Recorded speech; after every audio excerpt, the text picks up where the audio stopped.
Hello there YouTube, Turan Han here, and welcome to the 8th mission of the Mongol Empire campaign in this Age of Empires 4. I tried this and I failed, and I think this is a very tough mission because we'll see why. There's a change in sort of strategy and change on just playstyle and everything, so we'll have to adjust. But anyways, it's titled 1268 Lumen Shan, Blockade at Lumen Shan.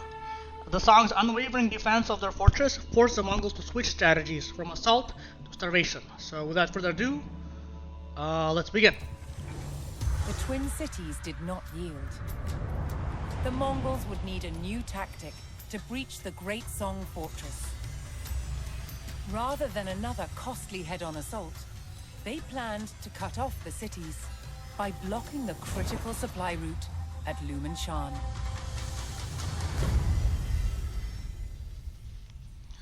(1268) Blockade of Lumen Shan. Kublai Khan enlisted the expertise of the Chinese defector General Liu Zheng. The Mongols would employ his insights to undermine the strengths of the Twin Cities. The Mongols relied on the full might of their empire in order to win new territory. This often led them to assimilate military technology from their conquered subjects. We already saw in the, was it last mission? Yeah, that Nest of Bees was used in the Mohi battle. And that really took care of all the clumped up archers and spearmen. Here, I don't know what the strategy is yet. I'll talk it through as I execute a new strategy, because my previous one did not work. So, yes.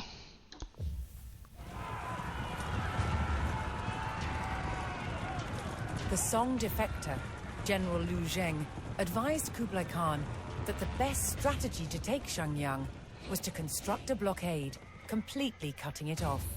Liu Zheng led the Mongol army to the trade route at Lumen Shan and set his plan in motion. The general's plan depended on recruiting local workers who could build defenses. The first step was to eliminate the Song garrison near the village of Lumen. Alright, let's take a moment to appreciate his unique model. Very nice looking. We also get to elite fire lancers, which makes sense because they are from the Yuan dynasty. Even though we have the Mongol flag, you'll see that it'll be a little different this time.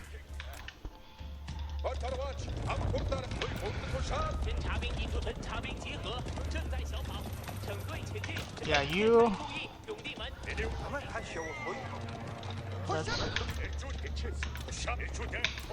There's a little bit of a.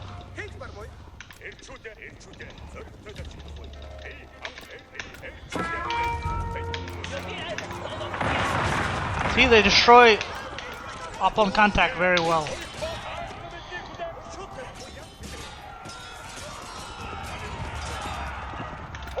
Come back here, and we already see people here. Actually, I'm gonna and Mangodai and this one. There you go. All the melee together and all the range together, because we don't want to be. We want to do a little bit of a.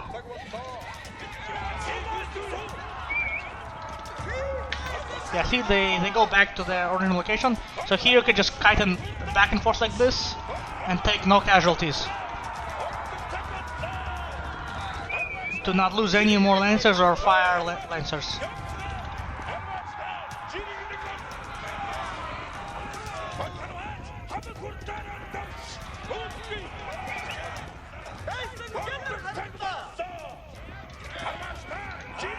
Okay, now I did not lose my scout this time.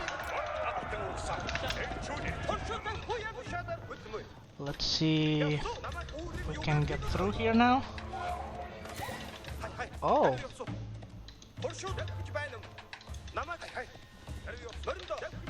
What is? I saw something red. Oh. Well, we can attack these. Anything else?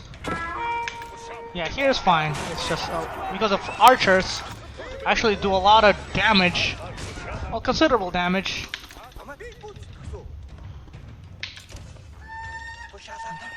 Interesting. An ambush spot. Potential.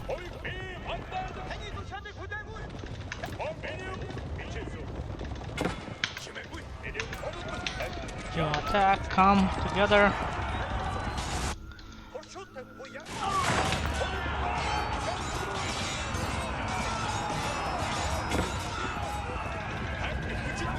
Interesting allied.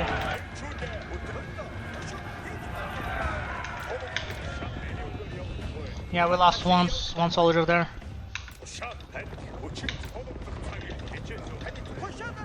We need to keep as much of our mass as possible, even though it wouldn't be ideal for the next phase.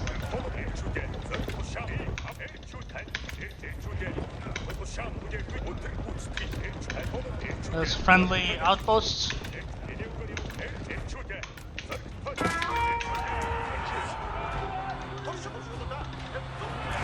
Here.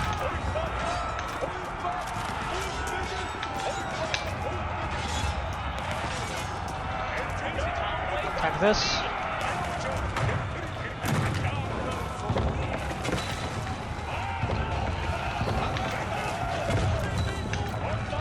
Okay.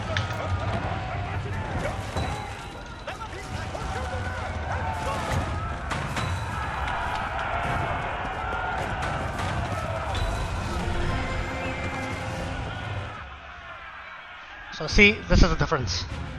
The Mongol army tore through the Song garrison, and with these guardians removed, the people of Lumen gave their support to Lu Zheng and Kublai Khan.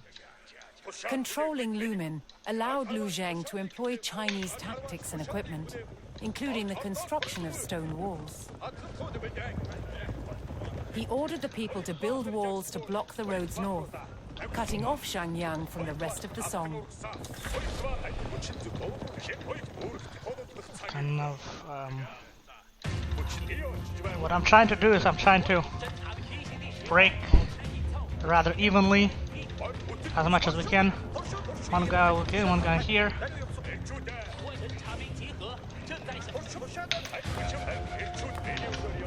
And we gotta go down here.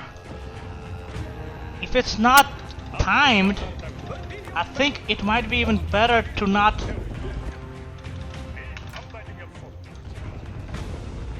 build walls to seal a path north. But see, the problem is, as soon as the walls are finished,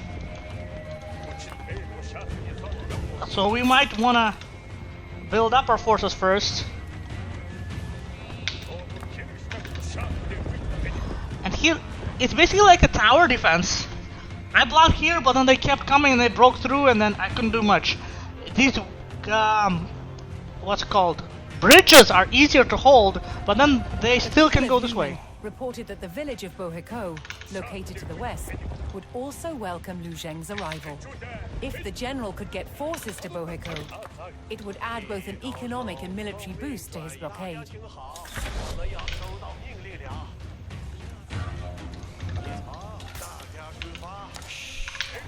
That's exactly why I sent this, split my forces into two, to open up this front and block here as well.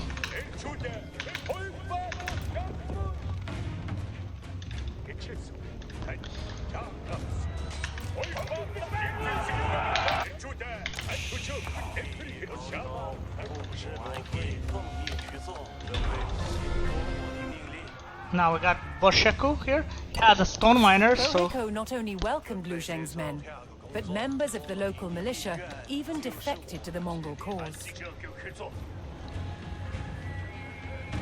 So here is the tough part.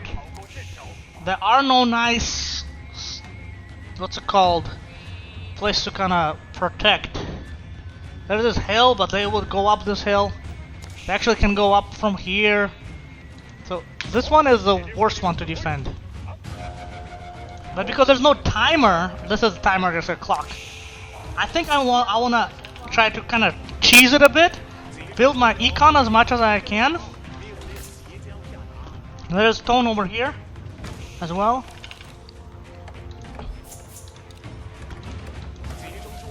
That's 7, that's good.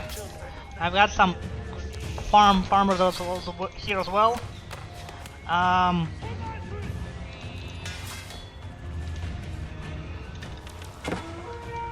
Oh, they're already attacking, so I guess I do not have the luxury of just sitting in place.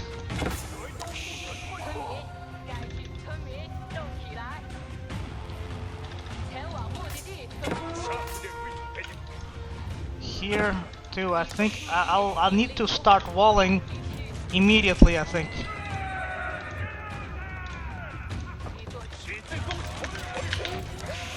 See, they're already attacking.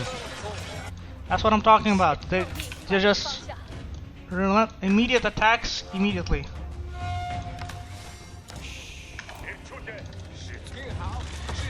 So what I'm trying to do is to put archers on the walls. And another big thing that I noticed here, there was no archer range or barracks, and we won't have good gold production for a while. Walls now blocked off the first of the major routes to Shanyang.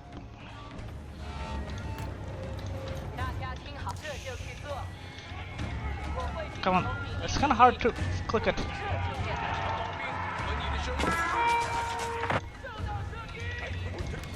Same here, I just need a bunch of archers.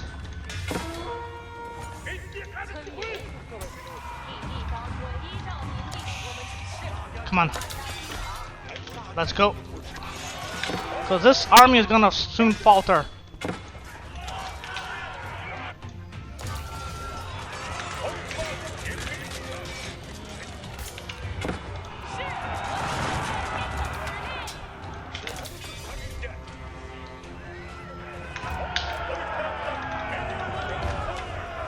We could do a springald here.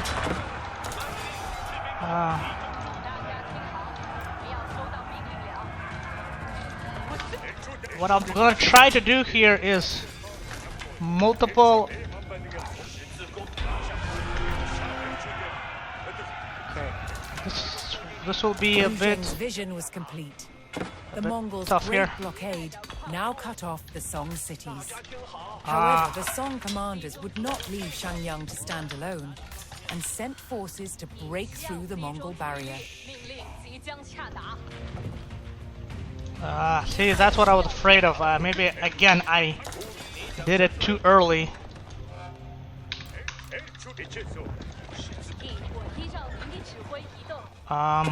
Song forces descended on Lu Zheng's men.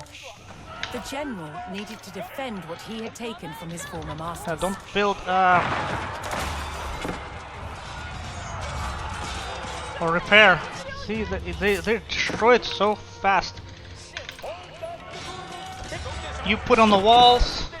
There's more. Yeah, just we need.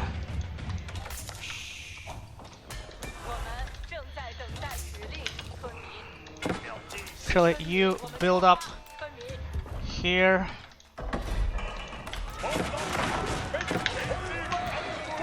See, they have springalds. That's another thing we need. Here is siege, and some springalds will do a long way. And see, the springalds are just too powerful. Build it quickly, and some springalds. Here, same thing. We need siege and springalds just to deal with their constant stream of.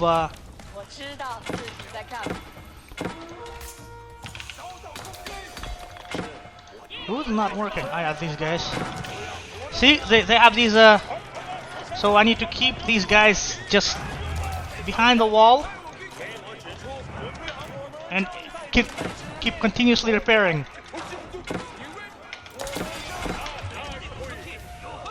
And then these things over here. See, they just keep coming. Same here.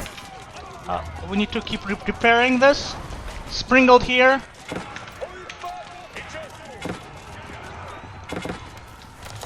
Yeah, and but it will sometimes can attack like this.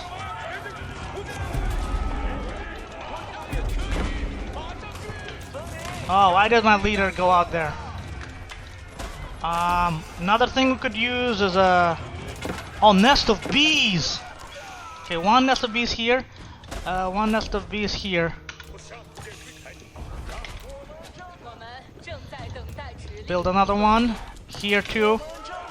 Gotta build one. No. Destroy it. And these guys have to keep going. So it's a kind of a stressful mission, I would say. Because you're... Can this hit from here? Yeah, you set that up here as well. Yeah, we need just so many of everything. Another thing which I'm thinking to do, double wall. No, you keep going.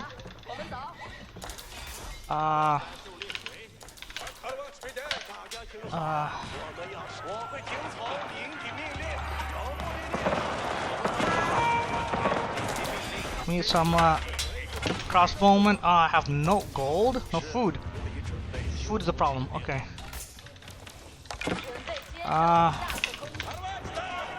You know, don't go in there.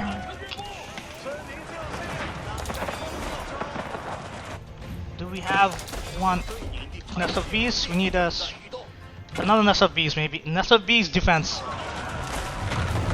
Oh, see? That's what happened. They broke through. Try to build as they come. I need more men, more troops. Everybody.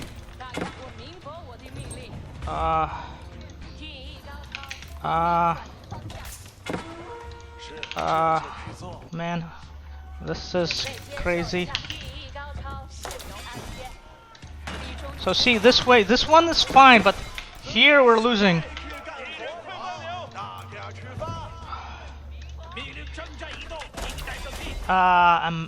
Do we have manga? No, let's just keep making nest of bees.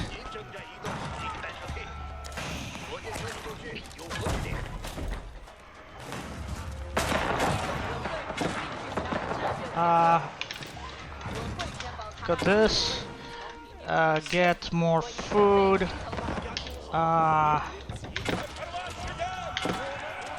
See, I have lost a lot of villagers here. I need more villagers down below.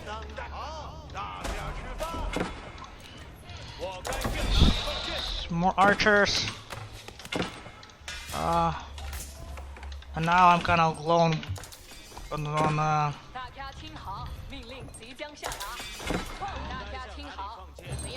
okay.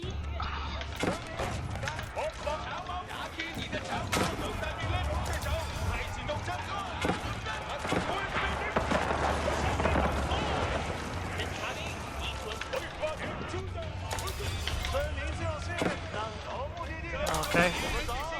Build another one. Get him up.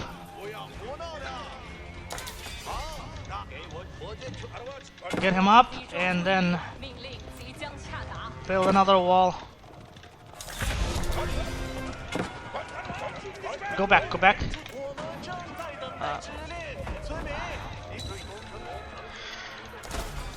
I think nest of walls is it. That's a big idea.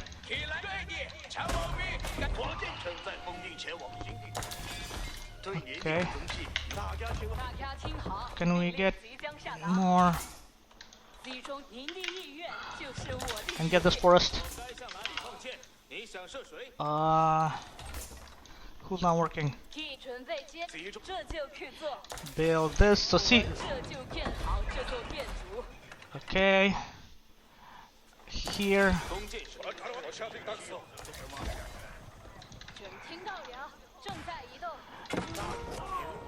Yeah, I need you to repair.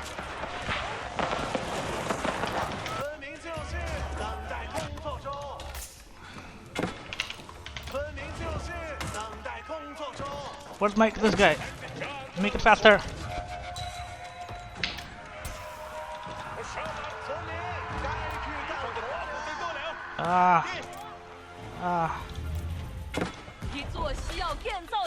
Sprinkled, nice.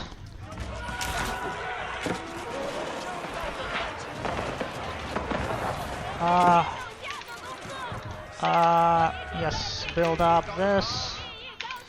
Okay, shift, this, that. Here too. No, you go 5, repair.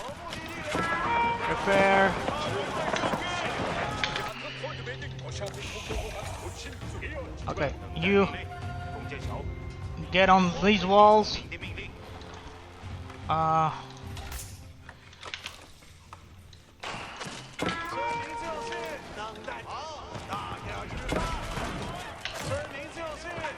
Let's build another tower down here.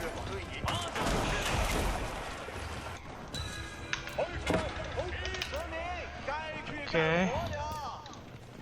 I think just double walling was it. Whew. Did we hold this time? Oh, nice. I think it's the old nest of beasts. The Mongols maintained control of the Song trade route at Lumen Shan, cutting off Shanyang from the south. Thanks to the insights of General Lu Zheng, Kublai Khan's plan to weaken the Great Song fortress was working.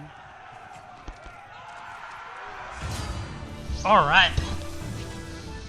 So double walls and nest of beasts. That's all. Like, I think that's a strategy. Because I was thinking mangonels. Springnels didn't do much, so just nest of beasts. They're still, I would say, pretty overpowered. If the supply road under my control, Xinjiang would begin to weaken. Kublai Khan waited for this moment to strike. Oh, I haven't been reading the outro text, have I?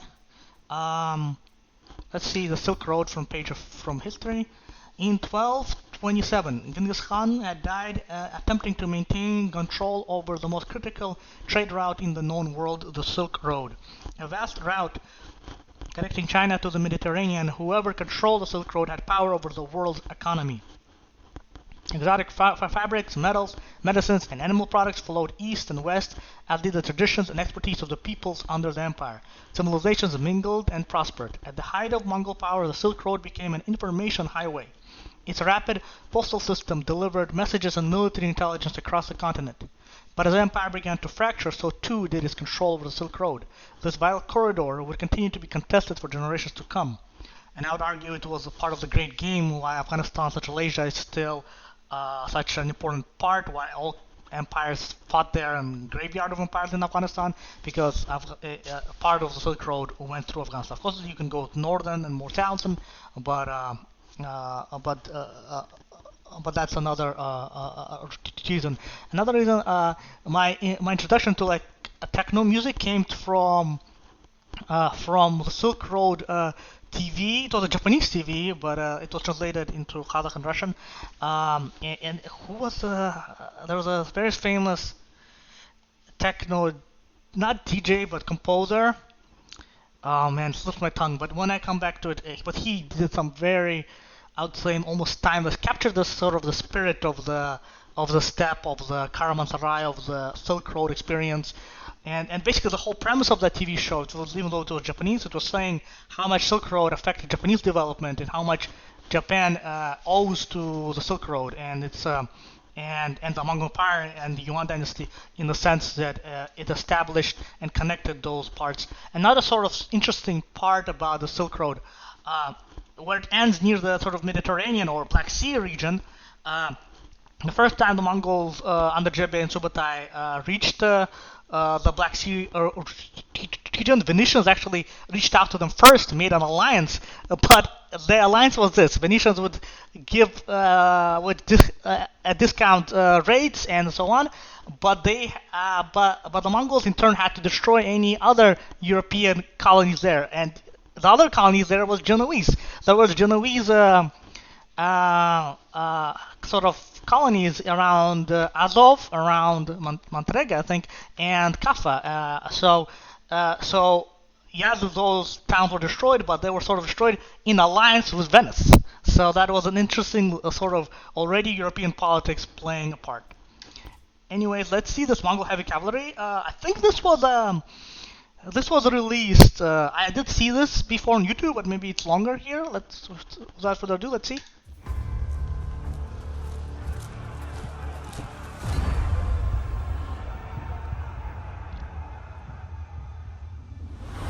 Heavy cavalry was an integral part of the Mongol army.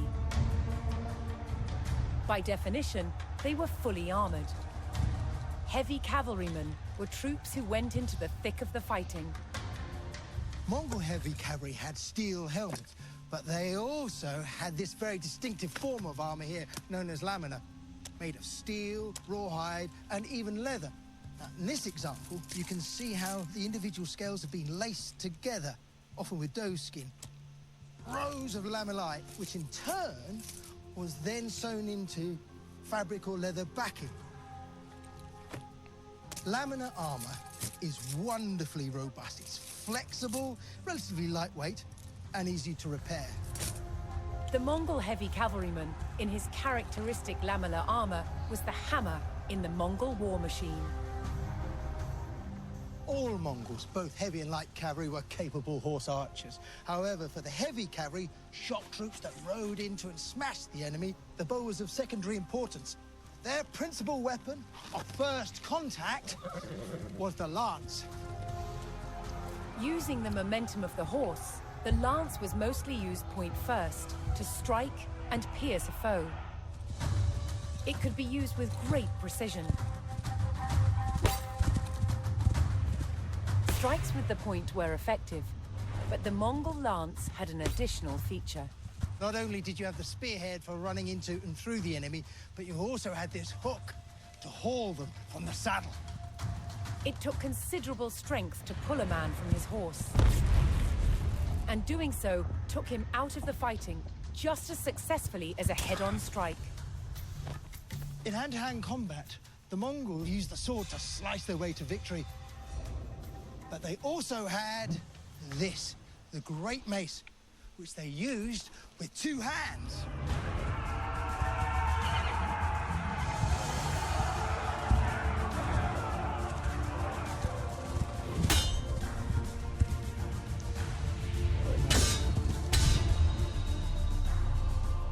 Mongol armies were famous for their ability to move fast and strike with surprise. But their heavy cavalry was a brutal shock force that could overwhelm and crush an enemy with raw power.